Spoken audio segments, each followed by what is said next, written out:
Salut YouTube, merci d'avoir cliqué. Dans cette vidéo, je vais parler de l'utilité de l'haltérophilie pour les joueurs de rugby amateurs.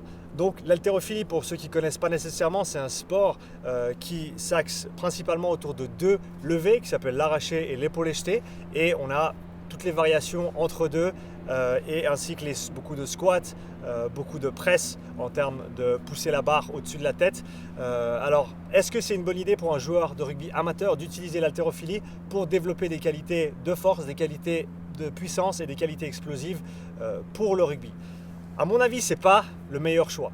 Et je vais bien sûr justifier ce point de vue.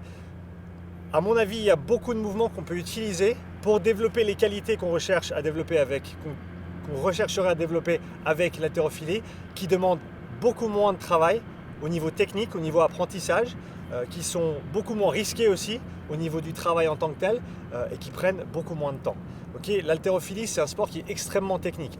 En ayant fait pendant 2 ans, je peux vous dire que c'est comme si on faisait du golf, mais avec une barre lestée. Okay, c'est extrêmement précis comme mouvement, ça demande énormément de précision et ça prend des années à travailler des heures et des heures chaque semaine, rien que pour vraiment pouvoir faire le mouvement de manière efficace. Okay, et donc dans ce sens-là, un joueur de rugby qui passe amateur, en plus de ça, qui passe du temps sur le terrain, qui passe du temps à jouer des matchs, qui passe du temps à la salle pour faire du renforcement, qui passe du temps à faire de la course. Si en plus de ça, on doit ajouter 2 ou 3 heures d'entraînement par semaine pour se perfectionner au mouvement d'haltérophilie, on ne va pas s'en sortir. C'est différent pour des joueurs professionnels qui ont évolué en tant qu'athlètes professionnels depuis leur jeune âge, qui ont appris l'haltérophilie quand ils étaient jeunes, qui ont les compétences techniques pour pouvoir les exprimer de manière efficace et sans perdre de temps dans un contexte de rugby. Mais pour le joueur amateur, ce n'est pas la meilleure solution pour développer ses qualités. Ce que je conseillerais, c'est d'utiliser des mouvements beaucoup plus simples. On peut faire des sauts lestés avec des haltères, on peut faire des sauts lestés avec des barres. Et ces mouvements-là vont se rapprocher, vont venir très proches, vont être très proches en termes du type de travail qu'on fait comparé au mouvement d'haltérophilie. Et donc cela étant dit, un entre-deux qu'on pourrait trouver, c'est utiliser des variations des mouvements d'haltérophilie. Par exemple, faire des levées seulement à partir du genou, faire des levées à partir des boîtes.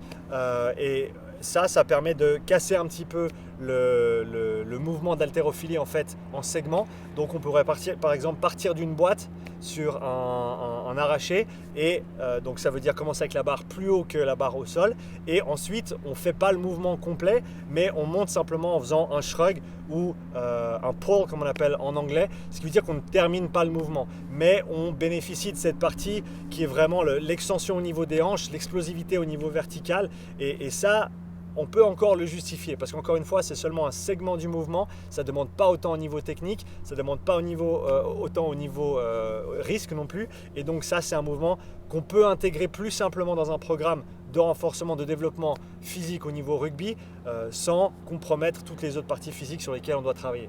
Merci d'avoir regardé cette vidéo, n'oublie pas de liker la vidéo, t'abonner à la chaîne et partager avec tes amis. Ciao!